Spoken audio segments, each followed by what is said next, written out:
The man in the gray overcoat said it the way people say things they believe to be simply and obviously true. "You don't belong here, son." Not cruel, not even dismissive. The way you tell someone they've taken the wrong exit on the highway or that they're standing in the wrong line at the county office. Matter of fact, almost kind about it.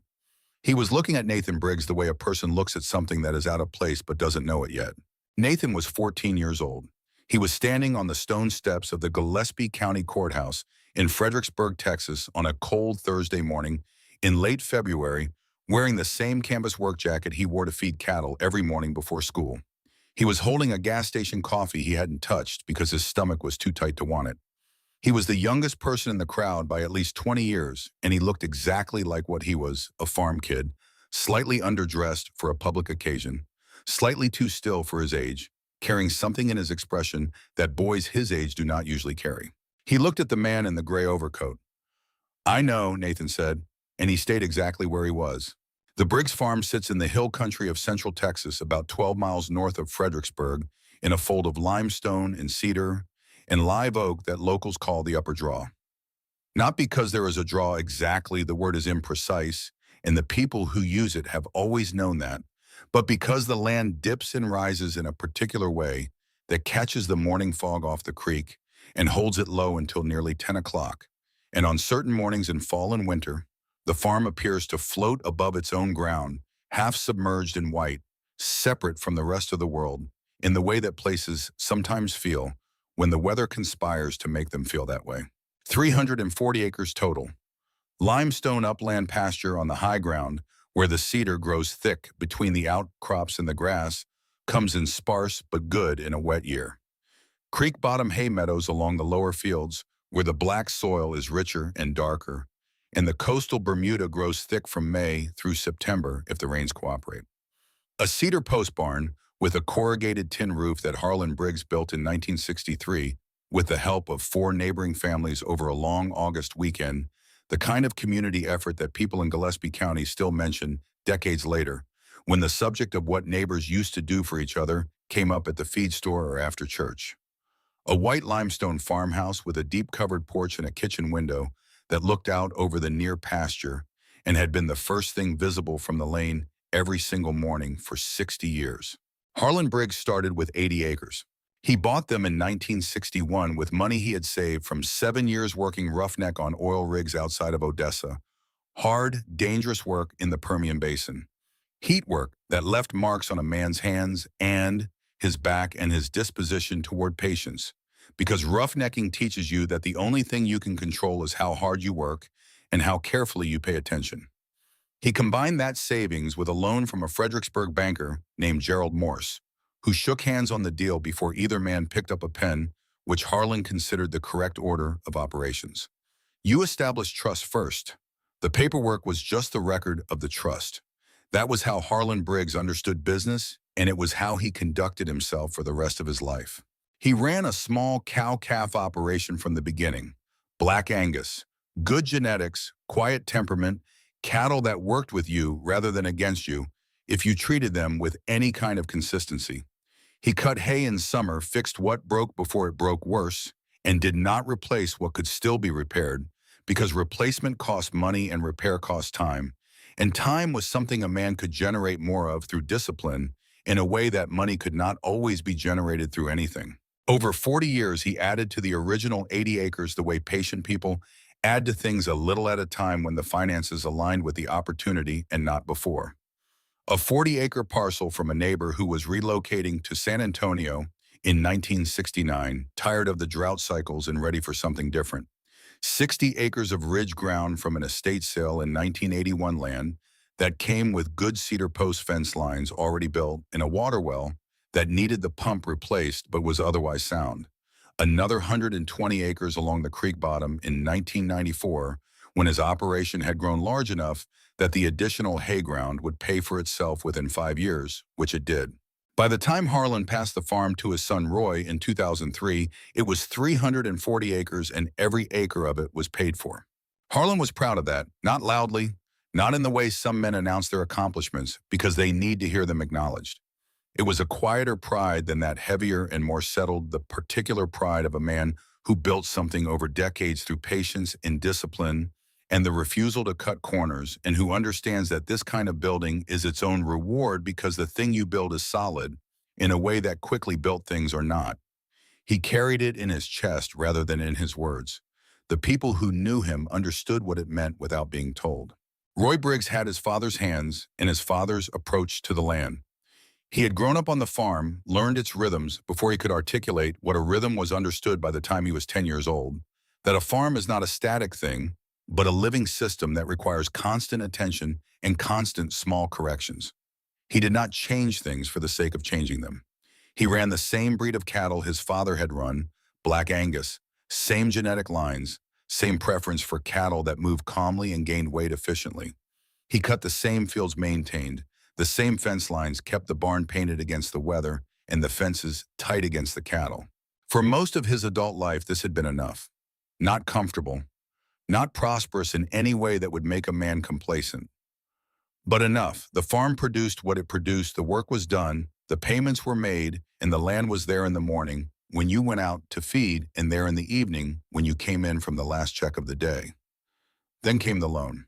5 years before that February morning on the courthouse steps, Roy had done the math on upgrading his cattle operation in the way that careful farmers periodically do not, because they want to spend money, but because the cost of not upgrading eventually exceeds the cost of upgrading, and you have to be honest with yourself about when that crossover point has arrived. The squeeze chutes and sorting alley were the same equipment Harlan had installed in 1976. They worked after a fashion, but they worked slowly, and they worked poorly in ways that cost Roy time every time he processed cattle, and cost the cattle stress that showed up later in their condition. His veterinarian had been recommending for 2 years that Roy consider a covered winter feeding setup that would reduce hay waste and improve cattle condition through the cold months, which in the hill country were not extreme, but were persistent enough to matter to cattle trying to maintain weight. The improvements made sense. They made sense financially, agronomically, and from the standpoint of animal welfare. The loan that funded them from First Hill Country Agricultural Lending, a regional agricultural lender that Roy had done business with for 11 years, was secured against the farm property and structured over 10 years with payments that were manageable on 2 conditions. First, that hay yields stayed within a reasonable range of normal. Second, that Roy's income from his night shift at the Kerr County Processing Facility in Kerrville continued. The hay yields did not stay within a reasonable range of normal. 2 summers in a row, this rains that the hill country needed in June and July did not come. It was not a dramatic drought, no cracked earth, no dead stock, no emergency declarations. It was the quieter agricultural disaster of yields that came in at 40% of a normal year for 2 consecutive seasons. First, cutting thin and short the baler running through grass that should have been twice as tall. Second, cutting barely worth the diesel. The coastal Bermuda came in stressed and went dormant early both years. Roy sold hay he should have kept for winter feeding. He bought hay at prices that reflected how many other hill country operators were in the same position, which meant the prices hurt more than they should have because scarcity and desperation have a way of finding each other in agricultural markets. Then the Kerrville facility announced its closure. The parent company, a large regional meat processing corporation headquartered in Kansas City, had decided to consolidate its Texas operations into a single larger facility outside of Amarillo. The economics made sense at the corporate level. At the Kerr County level, they meant that 280 families across Kerr and Gillespie counties were going to be recalculating their monthly finances within 60 days. Roy Briggs was one of them. He picked up work where he could find it, hauling cedar posts for a fencing contractor in Kerrville, doing fence repair for neighbors who needed it done, and knew Roy's work was reliable, selling more calves in the fall than he'd intended, drawing down the herd's future productivity to cover current expenses in the way that farmers sometimes have to do and always regret. He made the loan payments for 18 months after the plant closed, drawing down the thin operating reserve that he and his wife Ellen had built over 15 years of careful, patient financial management. The reserve had been intended for equipment failures and medical emergencies, not for regular loan payments, and using it for loan payments was the financial equivalent of eating your seed corn. You got through the current season, but you were making the next season harder. Then the reserve was gone. The loan payments were missed. The letters from First Hill Country Agricultural Lending began arriving with the particular formal language of letters that have been through a legal review before being mailed, careful, precise, and unmistakable in their meaning. He had spoken with them. He had made arrangements. He had restructured the loan, once extending the term and reducing the monthly payment in exchange for additional fees that added to the principal balance. The restructured arrangement had also failed because the underlying problem that Roy's income was insufficient to cover both the farm's operating costs and the loan service had not been solved by the restructuring, only deferred. The 120 acres of creek bottom land, the lower parcel, the land with the barn and the house and the near pastures, the core of what Harlan had built from nothing over 40 years, had been scheduled for foreclosure auction. Gillespie County Courthouse, Thursday morning, 10 o'clock. Roy did not tell Nathan what was happening. Not for months after the process had started, and not until the night before the auction, when the telling was no longer under his control. He told himself he was protecting the boy. Roy had grown up watching Harlan absorb every bad year alone, never bringing the weight of it inside the house any further than the particular set of his jaw when he came in from the mailbox on certain afternoons, a tightness that Roy had learned to recognize and to give space to. Harlan had never discussed money at the supper table, had never let a failing season's stress enter the kitchen beyond what showed briefly in his face before he composed himself. Roy had absorbed this as the correct approach, the approach of a man who understood his role as the person who stood between his family and the world's difficulty. You shielded your children from what they could not fix. You carried it yourself. You did not put adult problems on a child's shoulders before the child was old enough to carry them. What Roy had failed to account for was Nathan. Nathan Briggs had been paying attention since he was old enough to understand what attention was for. He had noticed the letters, not their contents, because Roy was careful about keeping those out of reach, but the frequency of them and the return address on the envelopes and the particular way his father's jaw set when he came in from the mailbox on certain afternoons. The same jaw that Harlan's had set, though Nathan had only seen photographs of his grandfather and had no conscious memory of connecting the expressions. He noticed the extra calves sold in the fall of the second dry year, more than the operation called for, more than replacement numbers would account for. He noticed his mother Ellen's careful quiet at the kitchen table through the winter months, the way she moved numbers across a yellow legal pad with a mechanical pencil, without speaking, the way she would close the pad when she heard Nathan's boots on the back steps. He had not asked directly. He understood without being told that asking directly would put his parents in the position of either lying to him or burdening him with something they believed he was too young to carry, and he did not want to put them in that position. Instead, he had started working. Nathan had started doing paid work for neighbors when he was 9 years old.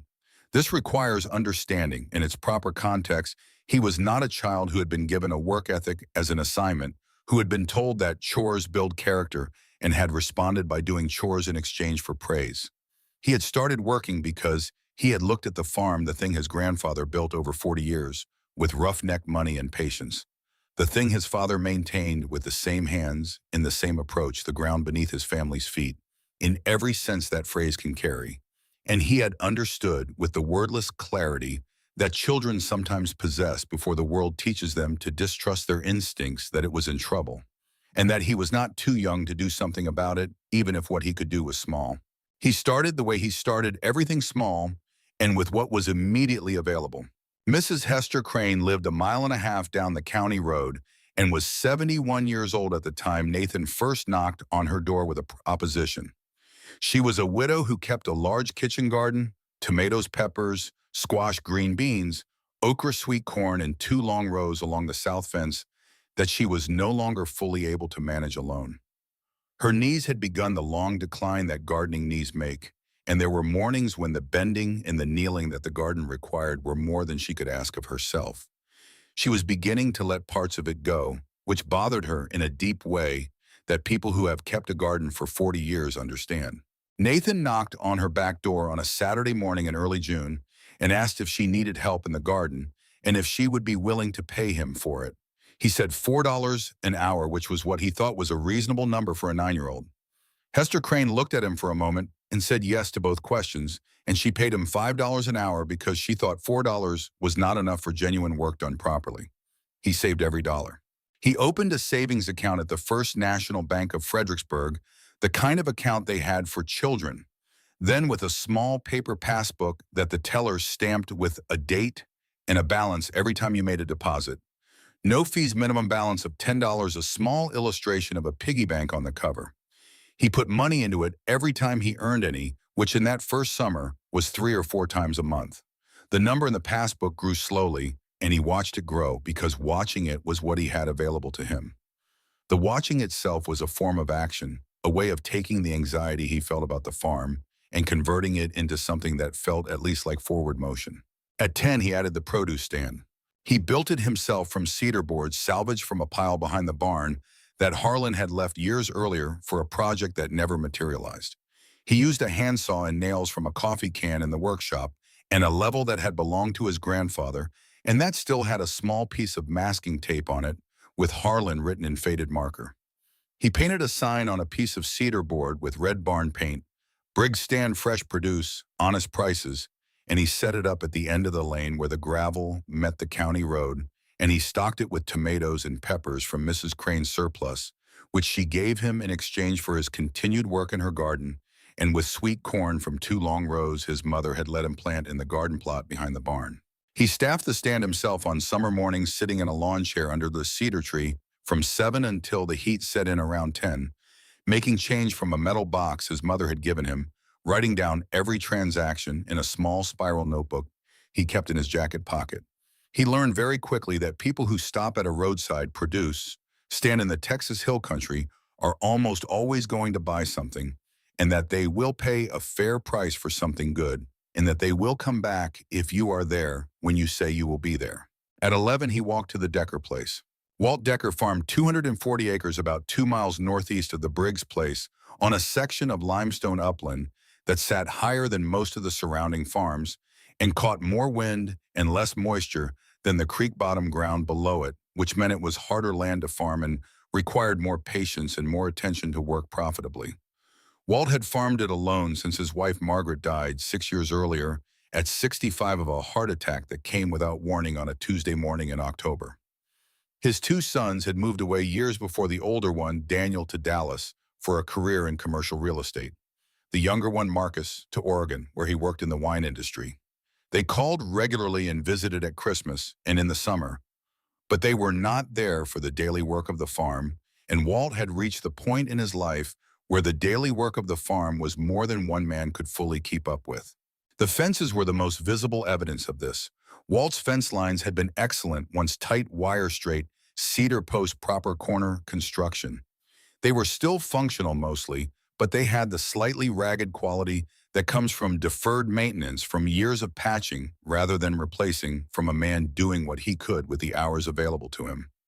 Walt knew it and did not like it, but had not found a solution. Nathan appeared at Walt's back door on a Saturday morning in late March of his 11th year. He knocked. Walt answered. The boy standing on his porch step was wearing leather gloves tucked into his belt, which told Walt something about why he was there. "You know how to stretch wire," Walt said. "My grandfather taught my father," Nathan said. "My father taught me." Walt Decker had spent 71 years developing the ability to read people quickly and accurately, because farming alone in a place where you have to rely on the occasional help of neighbors and hired hands requires this skill and develops it whether you intend for it to be developed or not. He looked at the boy for a moment, the stillness of him, the directness, the gloves. "Come on then," Walt said. He paid Nathan $9 an hour, which was more than Nathan had asked for because Nathan hadn't asked for a specific amount. He had said he would work for whatever Walt thought was fair, which Walt respected because it was either genuine or very sophisticated, and in either case it deserved to be rewarded properly. Every other Saturday through that fall and through the spring that followed and through the summer, Nathan appeared at the Decker place without being called, worked the fence lines from early morning until noon, and then ate whatever Walt put on the table, usually beans and cornbread, occasionally a piece of pie if Walt had been in a baking mood, which happened more than Nathan would have predicted from a man of Walt's exterior presentation. They worked largely in silence, which suited both of them. Walt showed Nathan things when there was something to show the correct way to set a corner post so it would hold tension for 20 years instead of 5. How to splice wire without losing strength at the joint, how to read a fence line from a distance and identify where the problems were before you walked it, And Nathan absorbed these things without making a production of absorbing them, which Walt also appreciated. Nathan kept every dollar in the passbook account. He did not tell his parents how much he was earning, and he did not tell them about the account's growing balance because he was afraid not of their reaction, but of the possibility that knowing might change something. He did not want his parents to feel obligated to stop him or to feel guilty that he was working for a reason they hadn't asked him to work for. He wanted the money to be there intact and available when the moment came that he understood was coming, even though he did not know its precise shape yet. He had only the conviction running beneath everything, like the creek running beneath the limestone of the lower pasture, that the farm was in serious trouble and that the money in that passbook account might one day be the difference between the farm surviving and the farm not surviving. He was right about the trouble. He did not yet know how close to the edge things were or how he would find out. At 12, he added hay hauling to his operation. Two neighboring farms, the Kessler place to the south and the Abernethy operation up on the ridge, put up coastal Bermuda hay each summer and needed stacking help. Nathan recruited a school friend named Trevor Prudhomme, who was large for his age and willing to work hard if someone organized the work for him, which Nathan was capable of doing. Together, they spent 3 weekends each July, stacking 60-pound bales in barn lofts in the particular heat that only exists in the upper reaches of a Texas hay barn in high summer. A heat that is not merely hot, but dense, that smells of dust and dry grass, and the particular sweetness of cured coastal Bermuda that clings to your skin and your clothes and makes the work feel like something from another era, which in some ways it was. Nathan deposited his share every time. The passbook balance climbed. He watched it climb and thought about the farm and did not tell anyone what the account held or what it was for. He found the letter himself. It was a Tuesday in January, the year the auction was scheduled. He had come in through the back door after checking the water troughs in the near pasture. One of the float valves had been sticking, and he'd been monitoring it and found the house empty and quiet, in the way of a house where the people who live in it have just left. His mother was at school, where she taught 4th grade at the elementary school in Fredericksburg. His father was in town on an errand he had mentioned at breakfast. On the kitchen table beside the coffee pot Roy had forgotten to put away was an envelope from First Hill Country Agricultural Lending. It was open. Nathan stood in the kitchen doorway for a long moment. He looked at the envelope. He looked at the coffee pot. He thought about the past 2 years, the frequency of the letters, the tightness in his father's jaw, his mother's careful silence at the table, the extra calves sold in 2 consecutive falls, the way the farm had felt like a person trying to hold their breath for longer than a person can hold their breath. He crossed the kitchen. He took the letter out of the envelope and read it. The language was formal and precise and completely unmistakable. Final notice of scheduled foreclosure proceeding. The property described in legal terms, 120 acres, creek bottom parcel, Gillespie County, Texas. Legal description attached as Exhibit A. The date of the auction, the location, the minimum reserve price, $15,000. He read it twice. He folded it exactly as he had found it, crease for crease, and put it back in the envelope exactly as he had found it. He went out to the barn and sat in the dark for a while in the specific way that people go to the places that feel most like themselves when they need to think. The Angus cattle pressed close to the gate near where he sat, their large, dark shapes moving slowly in the dimness, their breath coming in small clouds in the January air. They had a way of gathering around a person who was sitting still in the barn, as though stillness in a human was a signal they had been trained to respond to with companionship. Nathan sat with them for a while and let himself feel the full weight of what he had read. Then he did his arithmetic. The passbook account held $9,600. He had been adding to it for 5 years and a few months through weeding and produce and fence work and hay hauling and occasional other jobs that had presented themselves. $9,600 was more money than he had ever imagined having when he was 9 years old, putting his first folded bills across the teller's counter. It was also $5,400 less than $15,000. And $15,000 was the floor, not the ceiling. An auction did not end at the minimum bid. It ended when the bidding stopped.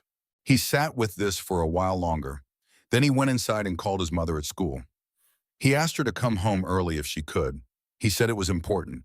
He said he was all right because he could hear the concern starting in her voice, and he did not want her to drive fast on the county roads out of worry. He was all right. He just needed to talk to her. She came home within the hour. Nathan Briggs sat across from his mother at the kitchen table where Harlan's presence still seemed to exist in the room in the grain of the cedar tabletop Harlan had built himself in 1971. In the particular angle of afternoon light through the window Harlan had installed that same year in the fourth chair that somehow always seemed occupied even when no one was sitting in it. Nathan told his mother about the passbook account. He told her the balance exactly. He told her he had opened the account when he was 9 years old with the first money Mrs. Hester Crane had paid him for weeding her garden, and that he had been adding to it regularly ever since, and that he had not told anyone about it because he had not known what he was saving for exactly, only that something was wrong and that the money needed to be there when he understood what wrong meant. Ellen Briggs looked at her son across the table. She did not speak for a long time, not because she had nothing to say, but because there was too much to say, and the thing she needed most was to hold it all inside herself for a moment before she tried to put any of it into words. She was a woman who had spent 12 years teaching children to read, which had taught her, among other things, that the most important thing you can do for someone who has just told you something enormous is to receive it with the fullness it deserves before you respond. "How long?" she said finally. "5 years," Nathan said. "Almost 6. She pressed her hands flat on the cedar tabletop and looked at them. Then she looked at her son, at the face that had his father's jaw and his grandfather's eyes, and something entirely its own in the steadiness behind both. "I want to help," Nathan said. "Whatever the auction needs, whatever we can put together, I want to try. I know it might not be enough. I know $9,600 might not be enough, but I want to try." Outside the kitchen window, the near pasture stretched out toward the creek bottom, gray and bare in January, the limestone outcrops bone white against the brown grass, the cedar line dark along the fence. The land that Harlan Briggs had bought with roughneck savings and a handshake from Gerald Morse. The land that was going to auction in 6 weeks. Ellen looked at it for a moment. Then she looked at her son for another moment. Then she picked up the phone. That evening, Marcus Voss came to the farm. Nathan did not know his name at the time. He learned it later after the auction, when things had been settled and there was room to learn the names of the people who had been part of what happened. At the time, he knew him only as the man who arrived while Nathan was coming out of the barn after the evening feeding a silver pickup truck, the kind that costs as much as a small farm itself, and shows no evidence of ever having been used for farm work, parked at the gate with the engine still running. The man who got out was wearing a sport coat over a collared shirt, with the relaxed certainty of a man who has spent his career in rooms where money is discussed and has learned to carry himself in a way that signals without saying so directly that he is comfortable with large numbers and with the transactions those large numbers make possible. He carried a leather portfolio under one arm. He shook Roy's hand at the gate with the practiced warmth of someone who has shaken a great many hands in professional contexts. Nathan stopped at the corner of the barn and watched. He was too far away to hear the words. He did not need to hear the words. He had been reading his father's posture since he was old enough to understand that posture was a language.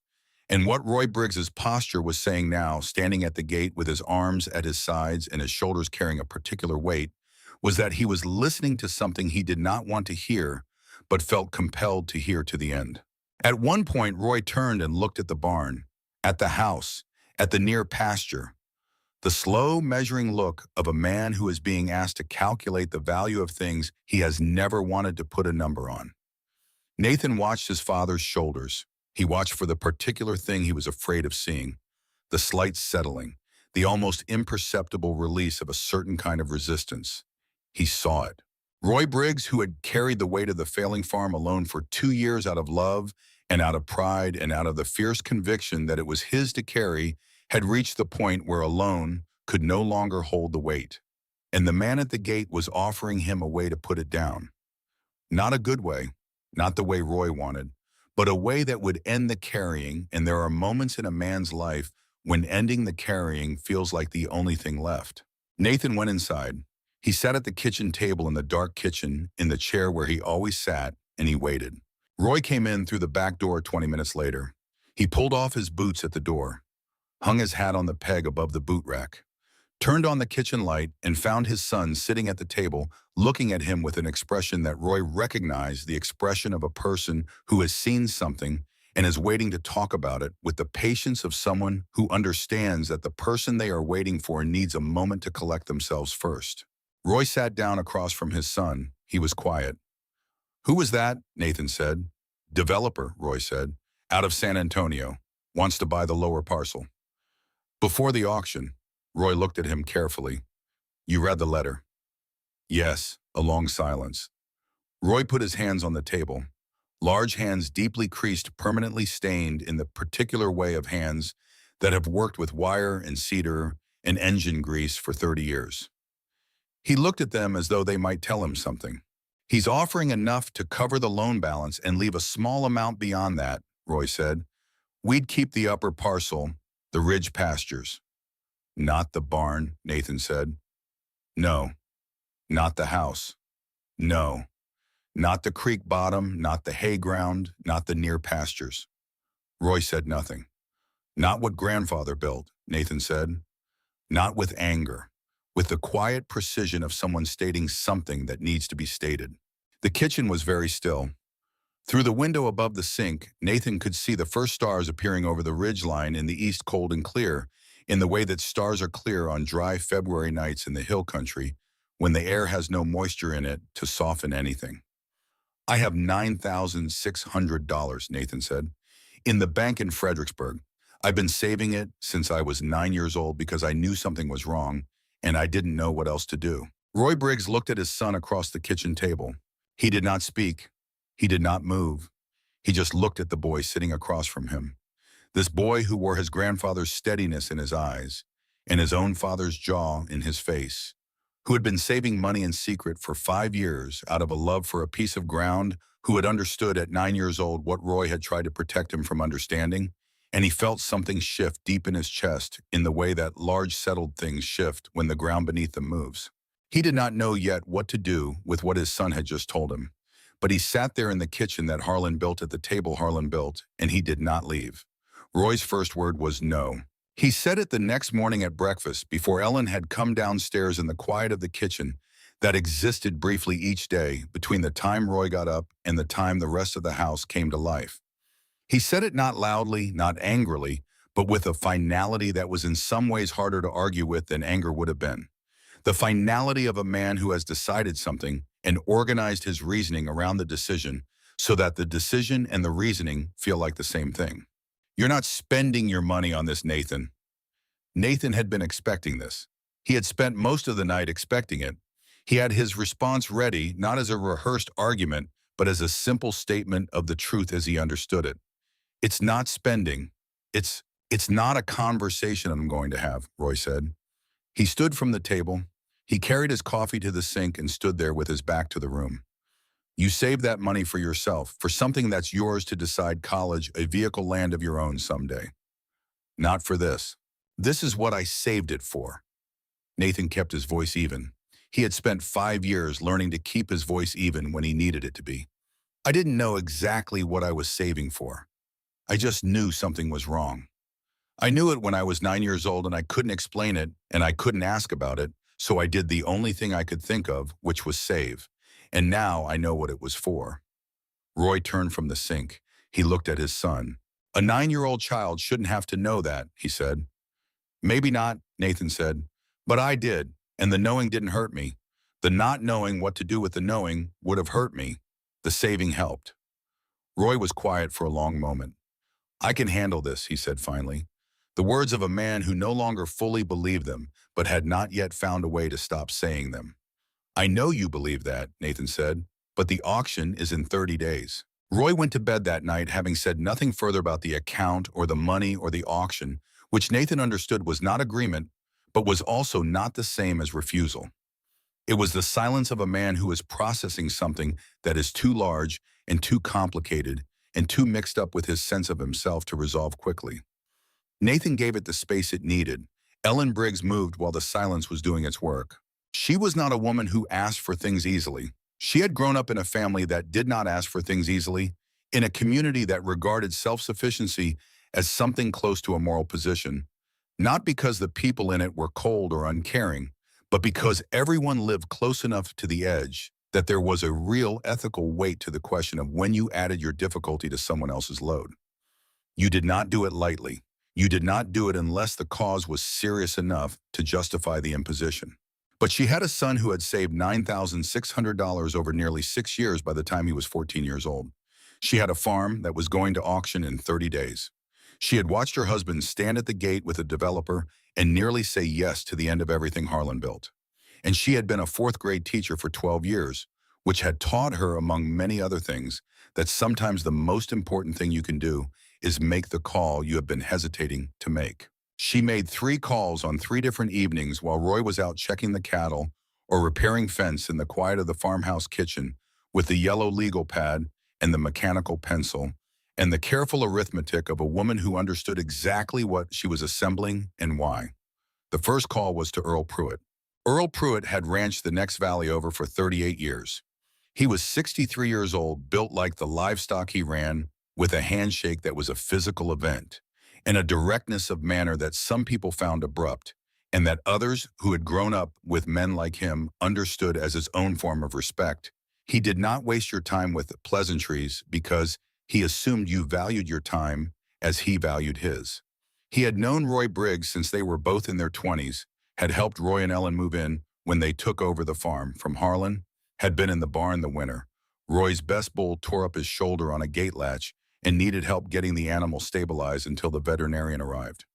He contributed $1,200 without hesitation and without discussion beyond what was necessary to understand the situation.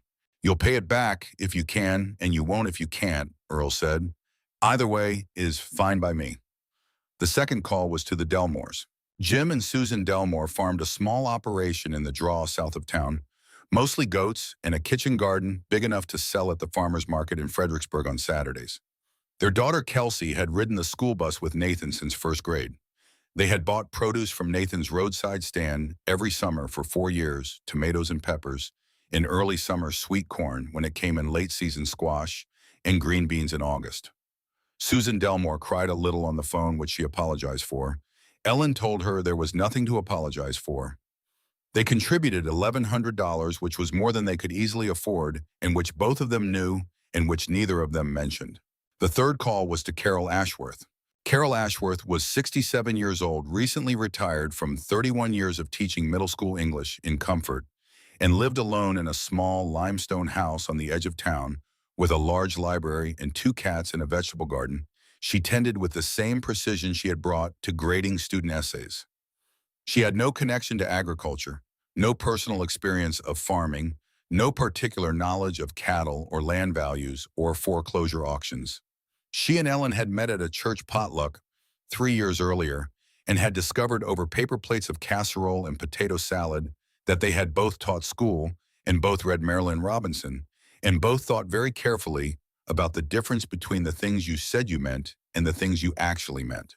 At that potluck, Carol Ashworth had said in the specific context of a conversation about community and mutual aid that if Ellen ever needed anything at all, she wanted her to call.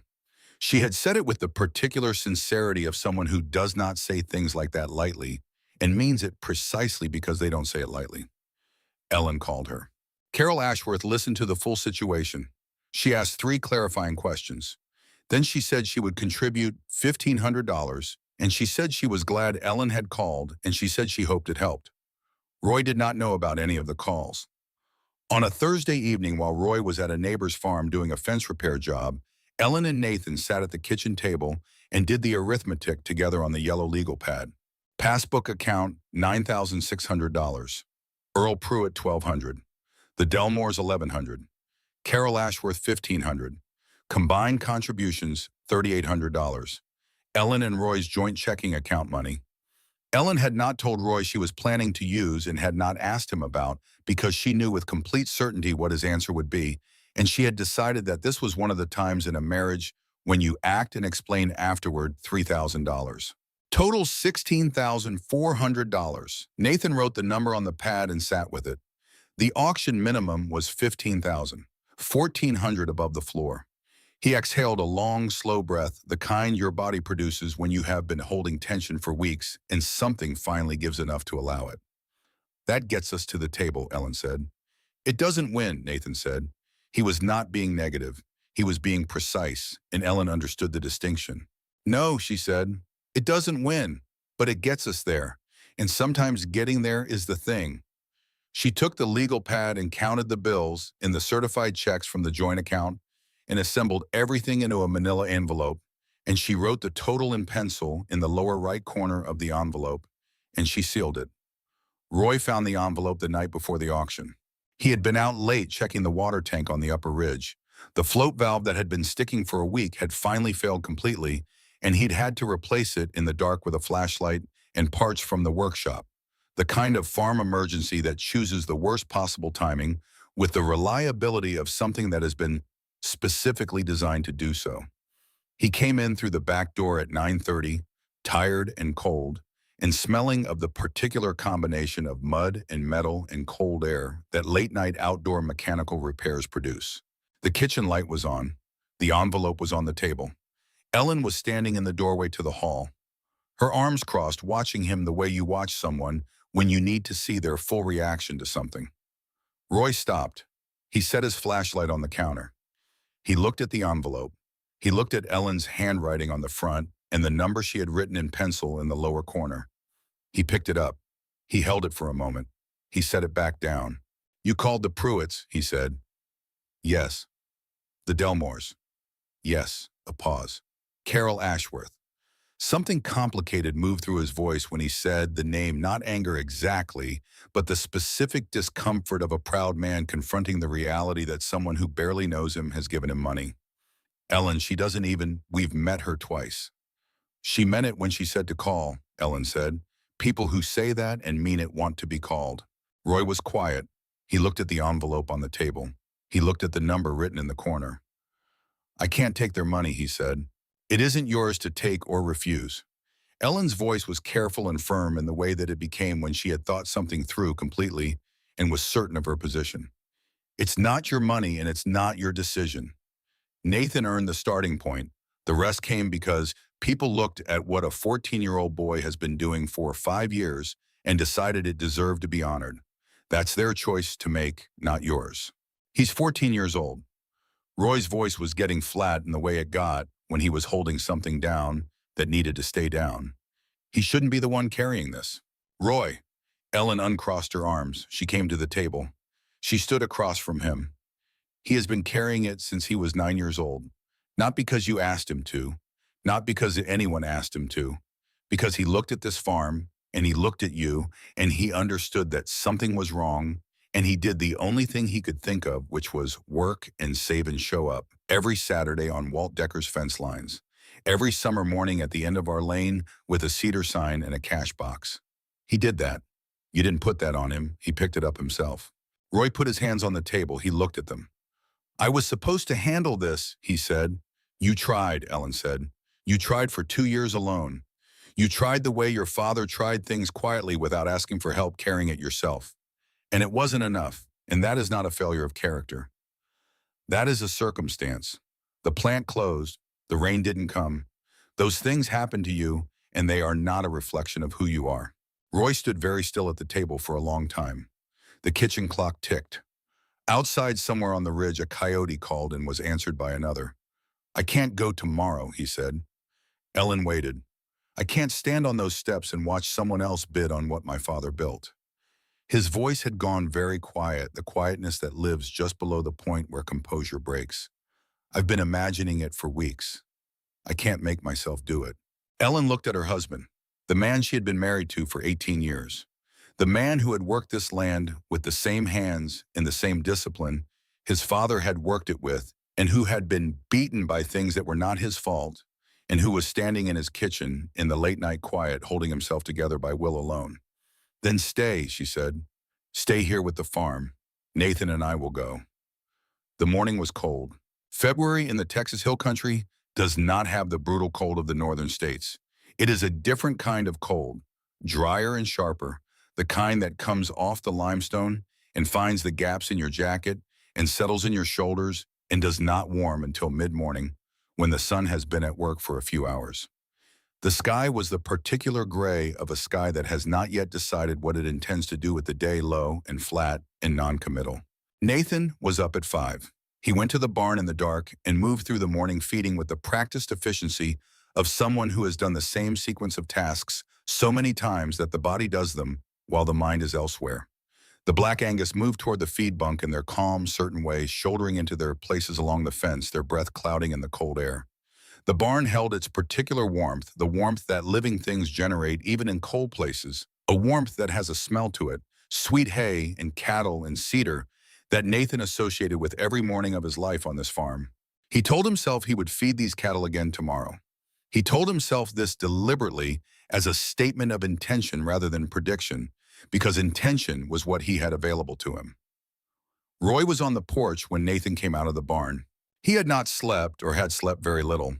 Nathan could tell by the way he was sitting, not the loose, slightly slumped posture of a person who has rested, but the careful stillness of a person who has been in the same position for a long time, staying awake by will and by habit. He was looking at the near pasture in the pre-dawn dark, at the shapes of the land he had worked for most of his life, visible even in the dark, because familiarity is its own kind of sight. Nathan came up the porch steps. He stood next to his father's chair for a moment, looking out at the same dark pasture. "We'll be back by noon," Nathan said. Roy looked at the pasture. He did not look at his son. "Nathan," he said. The word came out with everything in it that Roy had been unable to say for 2 years. The guilt of having needed protecting himself when he was supposed to be the one who protected. The love that had made the protection feel necessary. The unbearable choking helplessness of watching his son carry something that a 14-year-old should not have to know about, let alone act on, let alone carry with the quiet steadiness Nathan had been carrying it with for 5 years. "I know Dad," Nathan said. He got in the truck with his mother, and they drove 12 miles south through the morning dark to Fredericksburg. The courthouse steps held about 30 people when they arrived, which was a larger crowd than a rural county foreclosure auction typically drew, but not large enough to be surprising given the property involved. Word had circulated, as word circulates in small agricultural communities, through the informal networks that have always existed for this purpose. The co-op, the feed store, the church parking lot, the phone calls between people who have known each other for decades. There were men in matching Carhartt work jackets with the specific posture of farm managers working on someone else's behalf, probably representing an agricultural investment group. Nathan thought one of the outfits that had been buying hill country land for the past decade as values climbed. There was a young couple with a printout of comparable property sales, looking slightly pale about what they'd gotten themselves into. There were several older men who attended every county auction, because county auctions were where things became available that weren't available any other way, if you knew what to look for and had the patience to wait for the right one. And there was Marcus Voss. Nathan placed him immediately the silver pickup in the courthouse parking lot, the sport coat, the leather portfolio under his arm, the practiced ease of a man who had attended many auctions and was comfortable in the specific social dynamics of the foreclosure proceedings, where one person's catastrophe becomes another person's opportunity, and everyone in attendance understands this and mostly does not speak of it directly. Voss had positioned himself near the front of the steps with the natural authority of someone who expects to be near the front of things. He was reviewing something in his portfolio, not looking at the crowd, the posture of a man who has already done his analysis and is here to execute a conclusion he reached some time ago. He was the man who had told Nathan 10 minutes earlier that he didn't belong there. Dale Garner, the county auctioneer, compact, efficient, with the no-nonsense delivery of a man who has conducted these proceedings long enough to understand that clarity and speed are genuine kindnesses in this context, called the auction to order at 3 minutes past 10. He read the legal description from the paper in his hand. 120 acres, creek bottom parcel, Gillespie County, Texas. The house, the barn, the outbuildings, the near pastures, the creek frontage along the eastern boundary. He noted the conditions of sale, the terms of the foreclosure, the requirements for the successful bidder. He set the opening bid, $15,000. Marcus Voss said $15,000 before the words were fully out of Garner's mouth, the response of a man for whom this number was the beginning of a sequence he had planned and rehearsed. Ellen raised her hand. A particular sound moved through the crowd, not loud, not dramatic, but the specific and unmistakable adjustment that 30 people make simultaneously when something unexpected enters a situation they had understood to be proceeding in a predictable direction. A reorientation, the sense of a variable that hadn't been in the equation. Voss turned his head and looked at Ellen, just looked for a moment assessing. Then he said 16,000 without pausing, with the flat certainty of a man who is not concerned. Ellen said 16,500. Voss said 17,000. Ellen said 17,200. She said it quietly and she said it clearly. And when she said it, Nathan, standing beside her, with the cold working through his jacket and the courthouse steps solid under his boots, understood, because he had memorized the number in the envelope. And he knew its components the way, the components of something you have assembled yourself, that his mother had just said everything they had. $17,200.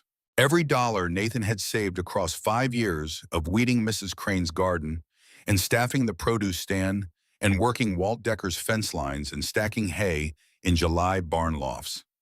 Every dollar Earl Pruitt had given without ceremony, and every dollar the Delmores had given with Susan's tears, and every dollar Carol Ashworth had given because she had meant what she said at a church potluck. Every dollar from the joint checking account that Ellen had decided to use because sometimes you act and explain afterward. All of it. Dale Garner asked for 17,400. Marcus Voss, without looking at Ellen, without any particular change of expression, said 17,400. The number of a man confirming something he had expected. The crowd went quiet. Not silent, there were still the small movements and sounds of 30 people standing on stone steps in the cold, the shuffle of a boot, the rustle of a jacket. But the specific quality of attention in the crowd changed. People understood what 17,200 meant when followed by silence from the woman who had said it. They understood that an envelope had been emptied. Ellen's hand tightened on the envelope she was still holding. The manila envelope that now represented only what it was, a container that had held something important that had been spent. Nathan looked at the ground. He began counting fence posts in his head. It was something he had learned from stories about his grandfather. Harlan had counted fence posts when he needed to get through difficult moments, to give his mind something concrete and rhythmic, to do so that it did not spiral into the things it could not control. Nathan had never been taught this directly. He had absorbed it the way children absorb things from family stories, so gradually and completely that the thing absorbed becomes part of you without any memory of the absorbing. He counted. He kept his eyes down. He did not look at Ellen. He did not look at Voss. He did not look at Dale Garner, who was scanning the crowd for a bid that wasn't coming. 23 posts. 24. 25.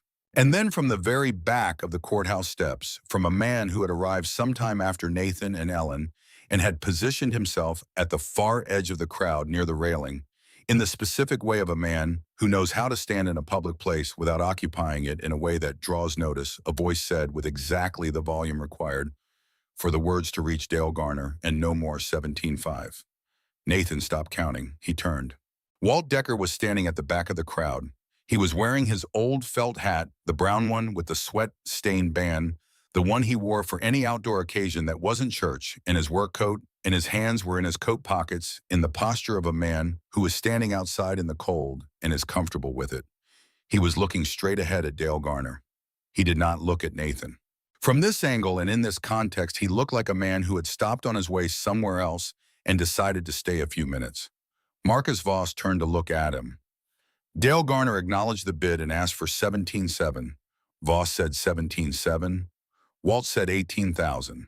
The crowd's attention shifted in a way that was almost physical, a leaning of focusing the collective sense of 30 people recalibrating their understanding of what was happening in front of them. The man at the back of the steps had not said 17,500 to test the waters or establish a position for negotiation. He had said it the way you say something you have already decided, in a voice that carries the particular quality of settled intention. Voss said 18,500. Walt said 19,000. Voss went to 19,500. Walt said 20,000.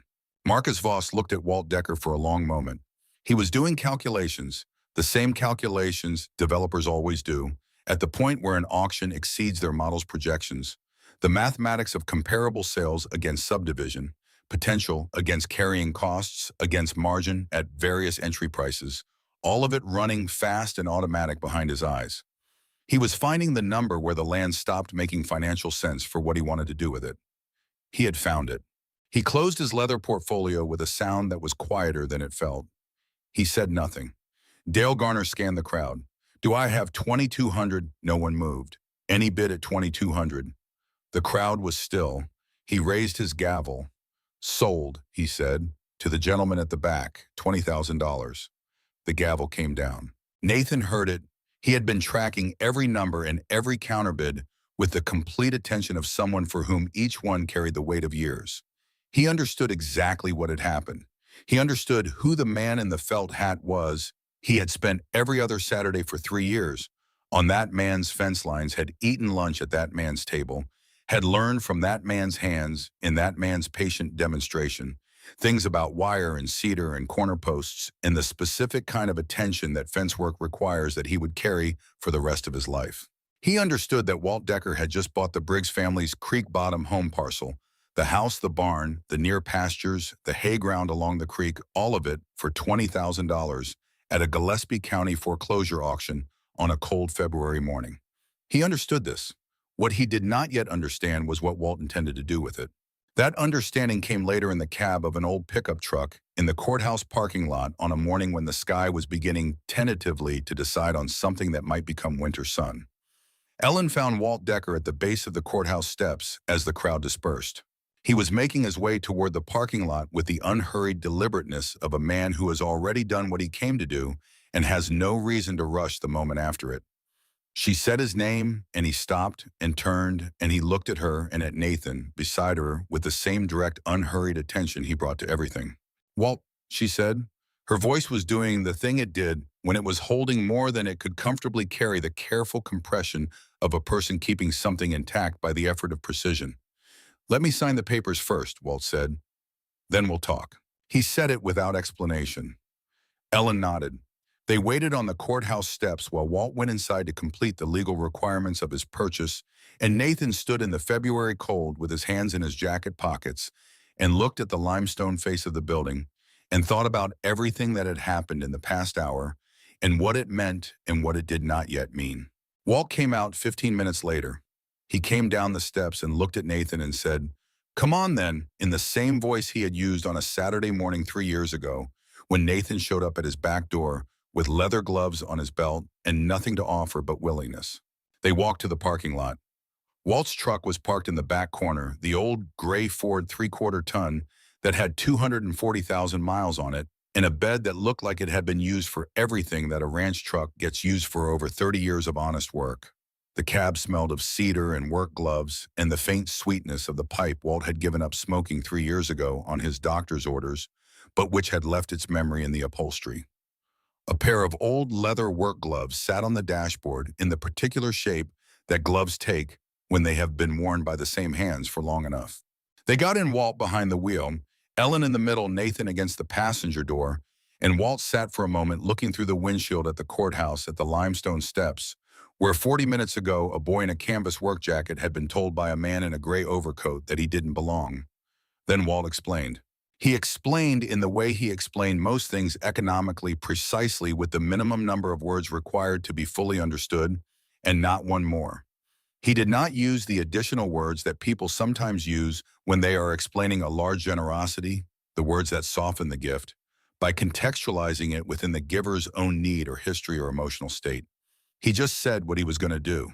He was going to hold the deed for 1 week.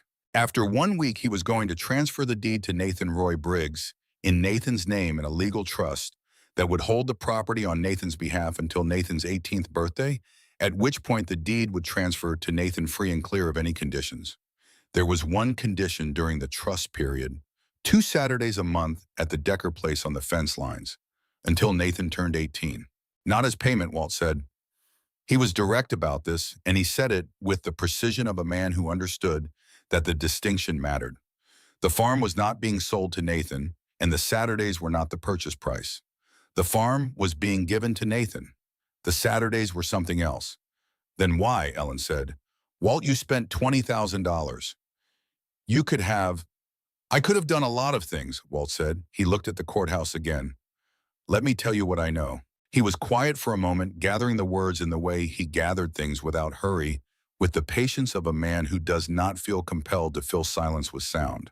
I've been watching that boy work since he was 11 years old, Walt said. 3 years.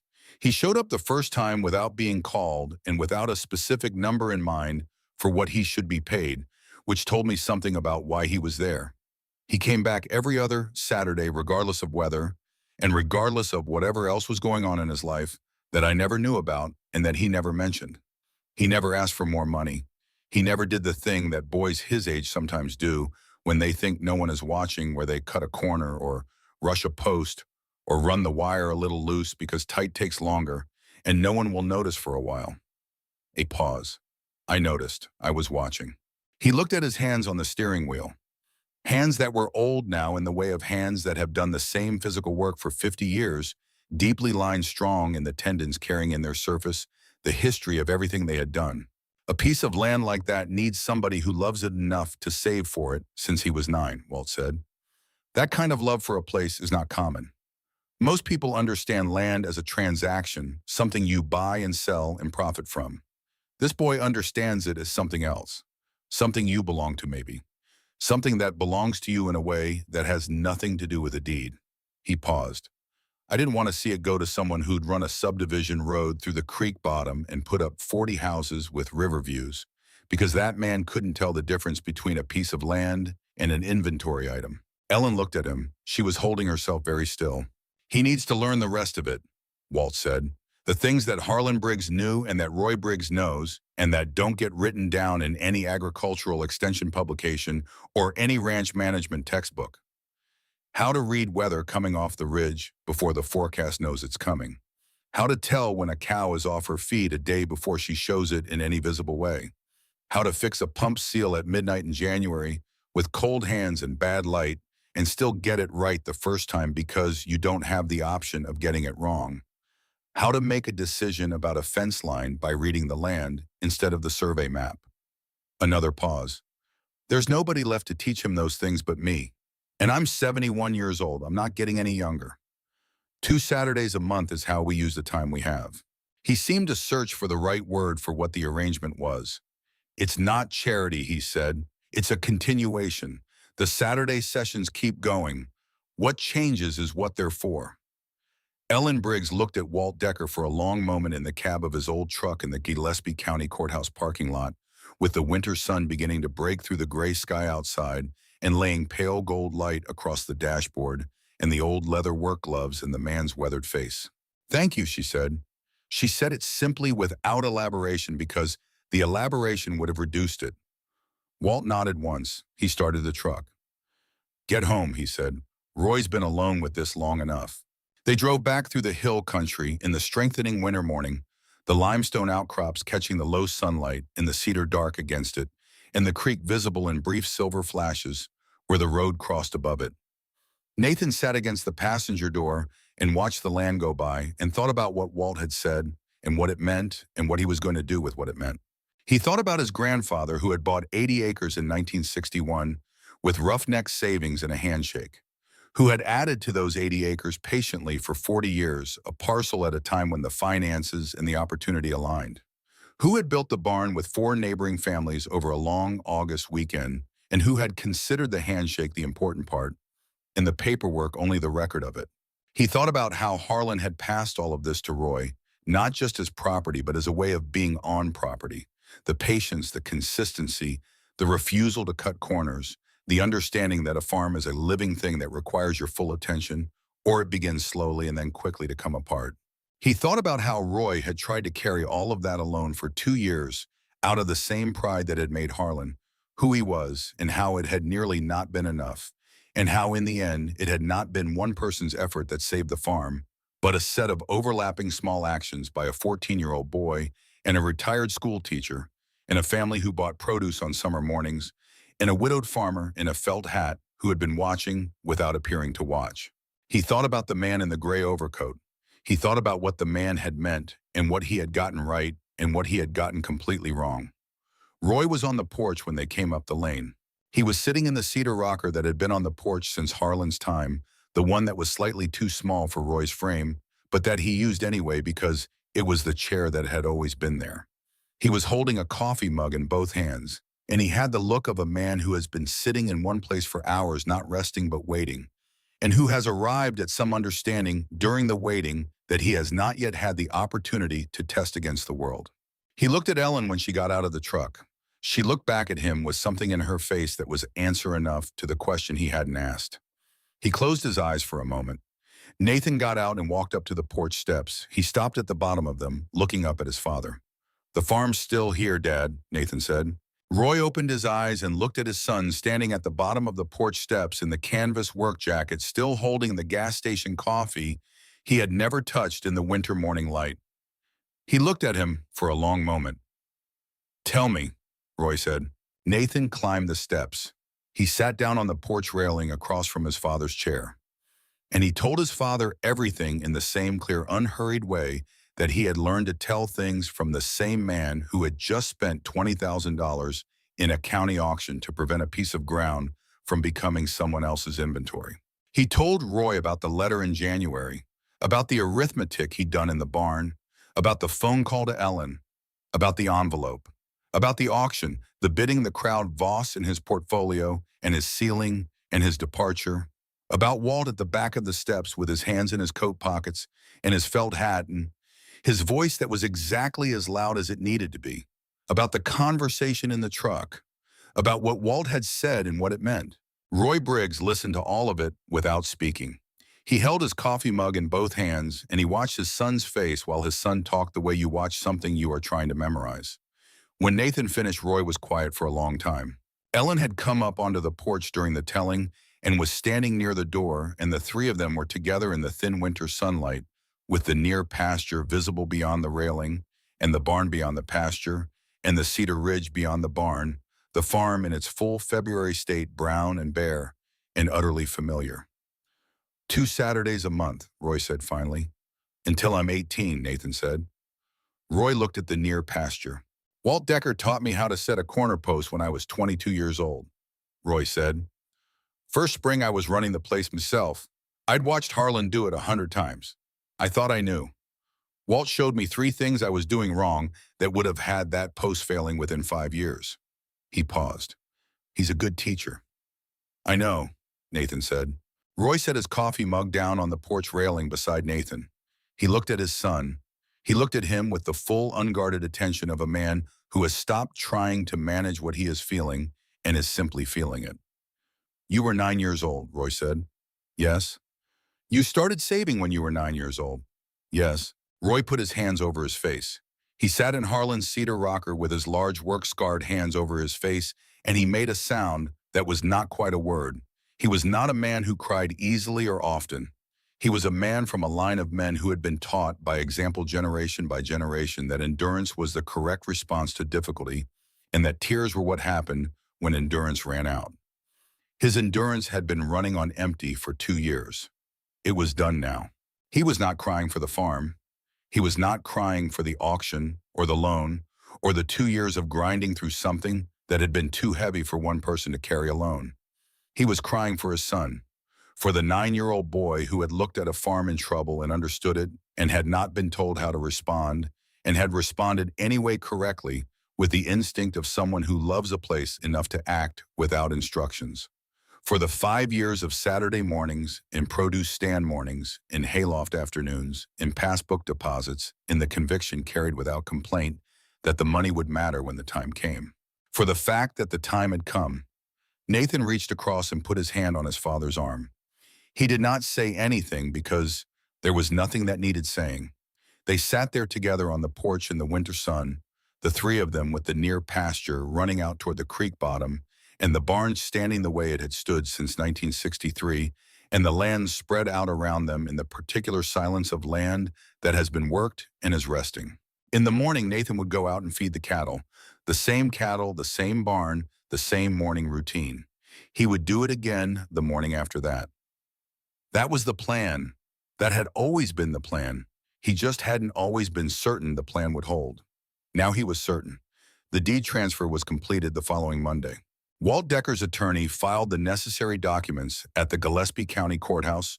On the morning of the transfer, the same courthouse, the same limestone steps, a different kind of transaction. The deed was recorded under the name Nathan Roy Briggs, the middle name his parents had given him for reasons that had seemed sufficient at the time, and that now seemed in the particular light of what had happened quietly significant.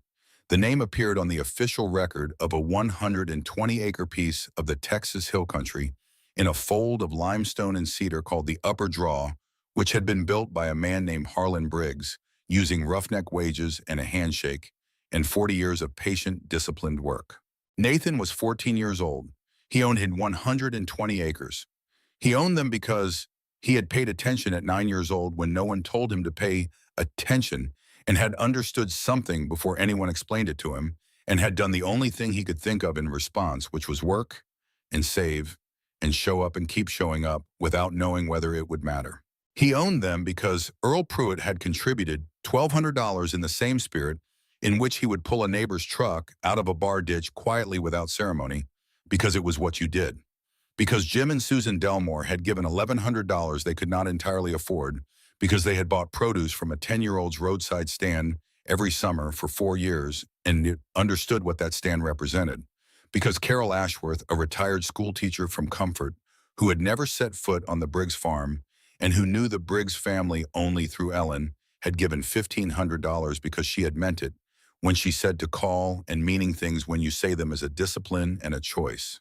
He owned them because Walt Decker had stood at the back of a courthouse crowd with his hands in his work coat pockets and said 17.5 in a voice that was exactly as loud as it needed to be.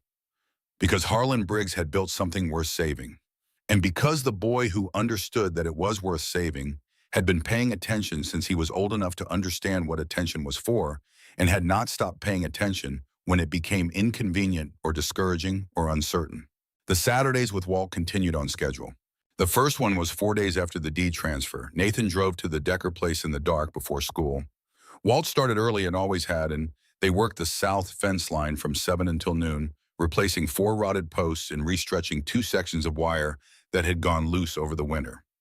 Walt showed Nathan 2 things that morning that he had not shown him before: how to read a post condition from the ground before you pull it so you don't spend effort on something that has a few good years left, and how to brace a line post against the tension of a long wire run without a full corner post setup, using what Walt called a floating brace that distributed the load differently. Nathan listened and watched and did, and asked questions when he had them, and did not ask questions when he didn't. At noon they ate lunch at Walt's kitchen table. Beans and cornbread, same as always. Walt had made pie apple from the dried rings he kept in a jar in the pantry, and he cut 2 pieces without asking and put them on the table. "How's Roy?" Walt said. "Better," Nathan said. "He went back out with the cattle yesterday. First time in a while, he didn't look like he was carrying something too heavy for his frame." Walt nodded. "Good." "He wanted me to say thank you," Nathan said. "He said he didn't have the words to say it himself. He said to tell you he'd find a way to—" "Tell him there's nothing to find a way to," Walt said. "Tell him I know what he would have done if the situation was mine." Nathan thought about this. "Would you have wanted him to—" Walt looked at him. A brief considering look, the kind that contains something you were not expecting to be asked.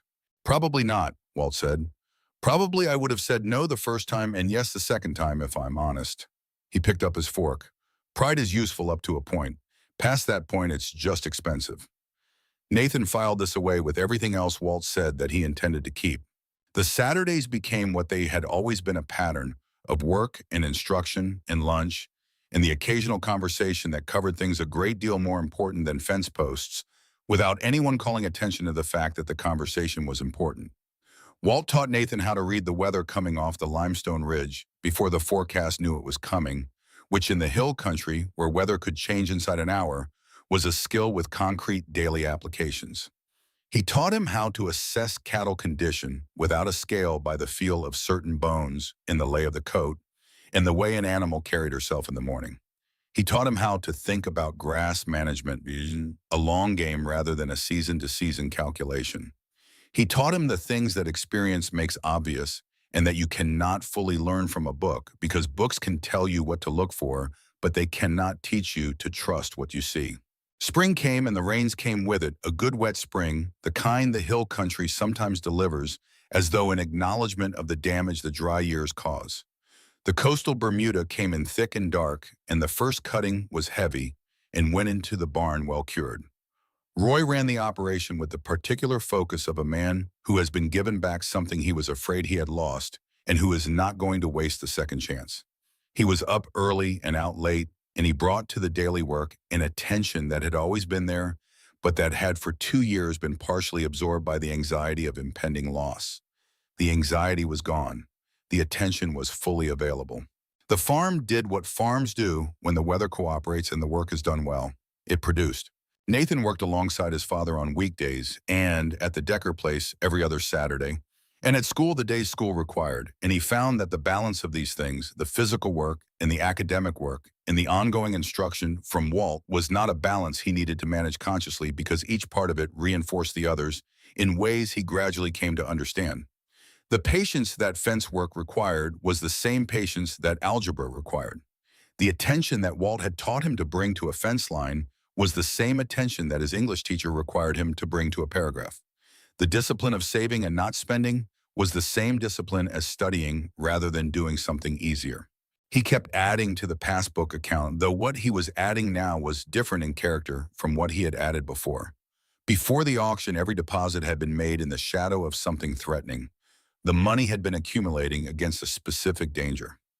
Now the danger was past or past in its most acute form, and the deposits were made differently. More forward-looking, less defensive. He was beginning to think about what the farm could become rather than only whether it would survive. Walt Decker died 4 years later. He was 75 years old. He died at home in his bed on a Tuesday morning in early November. His younger son, Marcus, called Nathan that afternoon with the news having gotten Nathan's number from Daniel, the older son who had been in contact with Nathan through the Saturday sessions. Walt had known for 3 months that his heart was failing in the particular way that old hearts fail when they have worked for 75 years and the mechanisms are simply worn, and he had spent those 3 months making arrangements with the unhurried practicality of a man who had spent his life making arrangements for things that needed doing. One of the arrangements was with Daniel. Daniel Decker had left Dallas 18 months before his father's death and returned to the family farm, having reached the point in a long career in commercial real estate where he found himself wanting to be somewhere that produced something tangible.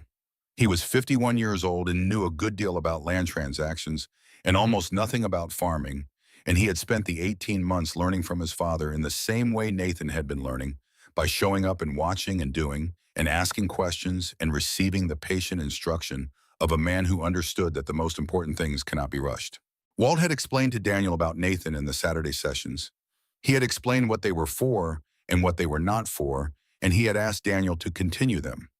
Daniel had agreed partly out of respect for his father's wishes and partly because he had been present for enough of the Saturday sessions in those final 18 months to understand that what Walt was doing was not simply teaching a boy how to fix fences. The sessions continued. Nathan showed up every other Saturday without being called, which was the same as he had always shown up, and Daniel was there, and sometimes Daniel learned things alongside Nathan from the notes Walt had left, actual written notes in Walt's precise handwriting, covering specific techniques and principles that Walt had wanted to be sure were transmitted even if he was not there to transmit them. This was not something Nathan had known Walt was doing. The discovery of the notes was one of the most significant moments of Nathan's 15th year. He kept the notes. He keeps them still. On his 18th birthday, Nathan Briggs drove alone to the Gillespie County Courthouse in Fredericksburg and signed the papers that transferred the deed from the trust structure into his name, full and free and clear of any conditions or obligations. The same courthouse, different steps, different ski a bright September morning, the sky the deep unfiltered blue that the hill country produces in fall after the summer haze burns off. He signed his name Nathan Roy Briggs on the line where the previous names of Harlan Briggs and Roy Briggs had appeared before him on a piece of property in a fold of Texas hill country limestone. He drove home. He fed the cattle. He sat on the porch for a while in the afternoon light and thought about the same things he usually thought about when he sat on the porch, the cattle, the fences, the grass, what the next season would require, what the next 5 years might look like if the rain stayed reasonable and the work stayed consistent. He thought about Harlan, about the 80 acres and the roughneck savings and Gerald Morse's handshake and the cedar post barn that 4 families had helped build in an August weekend 60 years ago. He thought about Walt, about the felt hat and the beans and cornbread and the apple pie and the particular quality of the silence that preceded something worth knowing. He thought about his father standing at the gate in the evening light with a developer in a clean sport coat, and what it had cost Roy to nearly say yes to the wrong thing, and what it had meant for Roy to be given back the right thing by someone he had not known to ask. He thought about an 11-year-old boy knocking on a back door with leather gloves on his belt and nothing to offer but willingness. He went inside and called his mother.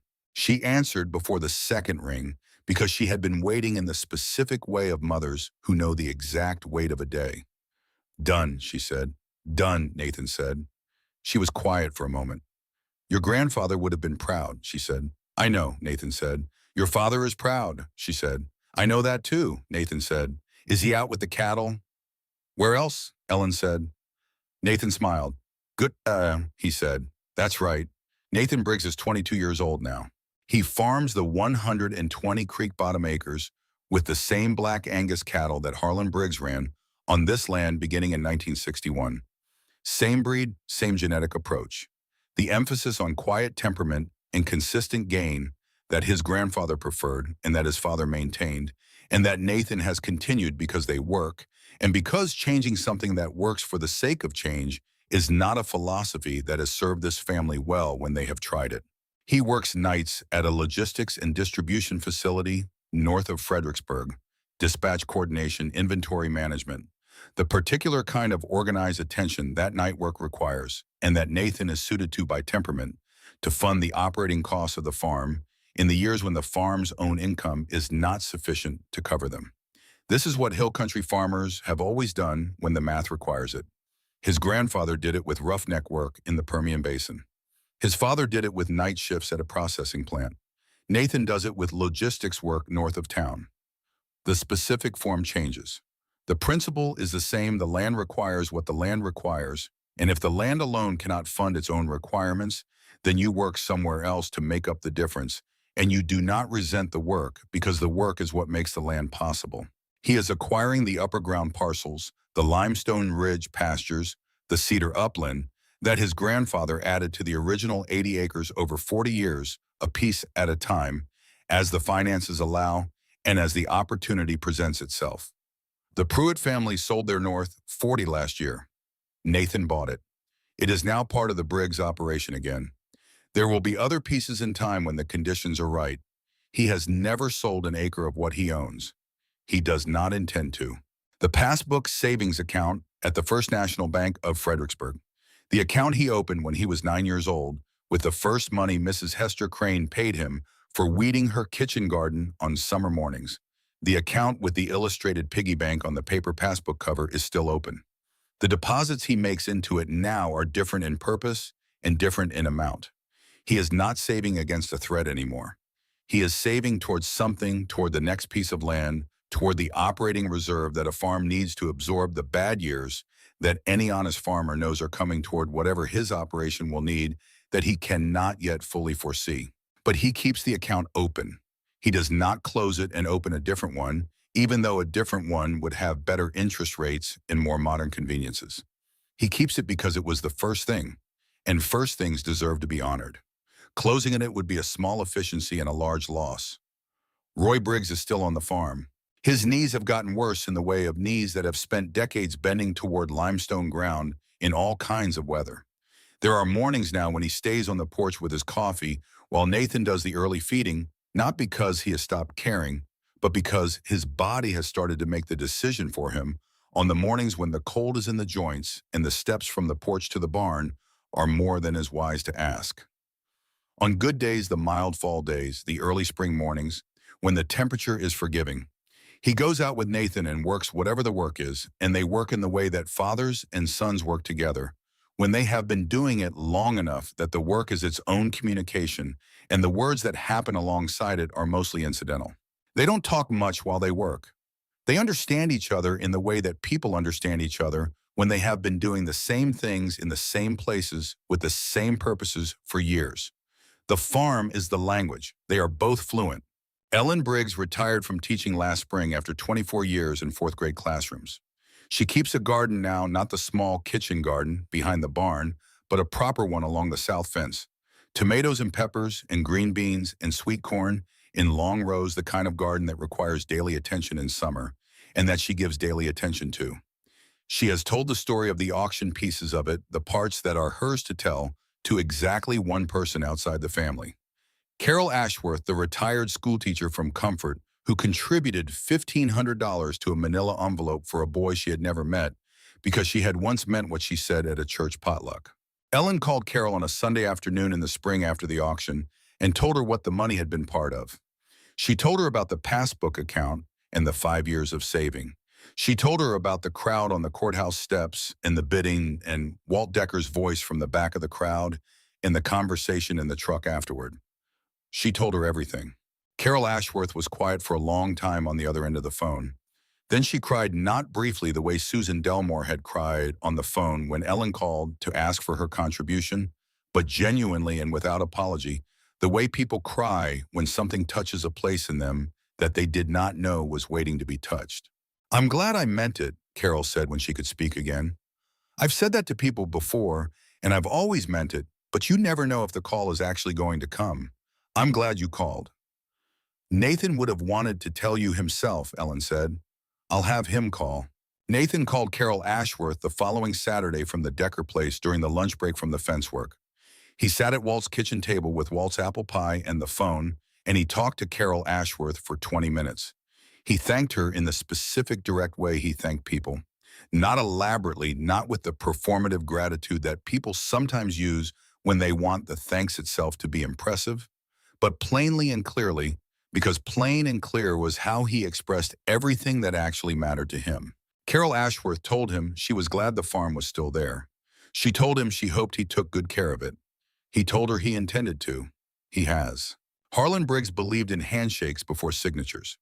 He believed and conducted his entire life according to the belief that the correct order of operations was trust, first agreement, second, and paperwork third, because the paperwork was only the official record of the trust and the agreement. And if the trust was not there first, no paperwork could create it. He taught this to Roy by example, in the way that the most important things get taught not by instruction, not by assignment, but by the repeated demonstration of a principle so consistently that it becomes for the person watching simply how things are done. Roy taught it to Nathan the same way without knowing he was teaching it, without knowing Nathan was absorbing it. The things we teach without knowing we are teaching them are often the things that hold longest. Nathan Briggs shook Walt Decker's hand on a Saturday morning when he was 11 years old, standing on Walt's back porch step with leather gloves tucked in his belt, and said his grandfather had taught his father, and his father had taught him, and Walt had said, "Come on." Then, and that handshake was the beginning of something that turned out to matter more than either of them knew at the time. He shook Walt's hand again on the last working Saturday before Walt's health made the fence lines impossible. They had finished the morning's work, a section of the north line that had been on the repair list for months, and they were standing at the gate in the afternoon light, and Walt said that was good work. And Nathan said, "Thank you for teaching me." And Walt said he hadn't taught Nathan anything. Nathan hadn't already understood, which was not exactly true, but was the kind of thing that a good teacher says when the lesson is complete. They shook hands. Nathan has Walt's leather work gloves. They are too large for his hands. Walt's hands were larger, the hands of a man who had worked them for 75 years and had the size to show for it, but Nathan keeps them on a shelf in the workshop beside the level with the masking tape that says Harlan in faded marker, because keeping them is the right thing to do with a thing that mattered. On certain mornings in fall and winter, when the temperature drops overnight and the moisture in the hill country air is exactly right, the fog comes off the creek and settles in the draw in the particular way that it has always settled, filling the low ground with white and leaving the limestone outcrops and the cedar line visible above it. On those mornings, the farm looks the way it must have looked in Harlan's time, separate from the surrounding world, slightly apart from the ordinary progression of things, floating in its own quiet above the fog until the sun rises high enough to burn it off and the day begins. The cattle move through it, dark shapes in the white pressing toward the feed bunk the way they have always pressed. The fence lines hold. The barn stands the way it has stood since 4 families built it in an August weekend in 1963. And the community that did that is still in some form that is not quite visible and not quite gone present in its walls. The man in the gray overcoat told Nathan Briggs he didn't belong there. He was standing on his own land by Monday afternoon. He is standing on it still. He will be standing on it tomorrow. He intends to be standing on it for a very long time. The passbook has a new entry every month, same as it always has, since a 9-year-old boy walked into a bank in Fredericksburg and opened an account and put in the first money he had earned from a woman's kitchen garden and watched the teller stamp the date and the balance and hand the little book back across the counter. The number is different now. The purpose is different now, but the account is the same account, and the boy is the same boy, and the land is still there. And it is his, and he earned it in the way that the best things are earned, not all at once, not by a single dramatic act, but slowly and quietly through the accumulation of small, deliberate efforts made consistently over a long time by someone who understood what he was working toward, even when he could not fully name it. That is not a common thing. It was enough.